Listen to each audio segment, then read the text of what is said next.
Hi friends आपण अनुसाद करुच्ची ममरेंद्र कुमार केते थर शारीरिक संपर्क रखिया परे महिला माने गर्भवती हुअंती जानतु कौन कहूची गवेषणा पुरुष और नारी विवाह बंधन में बांधिया परे सेमाने संतान प्राप्ति लगी प्रयास करिथांती एथिपई पति पत्नी शारीरिक संपर्क रखिथांती यह आनंद पई मध्य उद्दिष्ट थिले मध्य पुत्र किबा कन्या संतान को प्राप्ति नै दंपति भितर उत्साहित रहिथाय नव विवाहिता गर्भवती होगापी केते समय नहीं थांती बा केते थर शारीरिक संपर्क रखिबा निहाती आवश्यक होइथाय।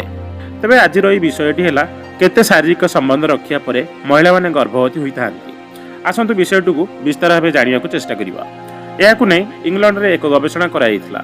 एही गवेषणारु जणा पडिला हाराहारी 7 रु 8 थर शारीरिक संपर्क परे ही महिला माने गर्भवती होइथांती एवं दंपति साधारण भाव 150 दिन एकत्र अतिबाहित करिया परे माँ हेबार उपलब्धि हासिल करिथांती। एही गवेषणा प्राय 5% पति पत्नी स्वीकार करिसंती। सेमाने मासिक थरे शारीरिक संपर्क रक्षा करी मध्य एथिरे सफल होइसंती।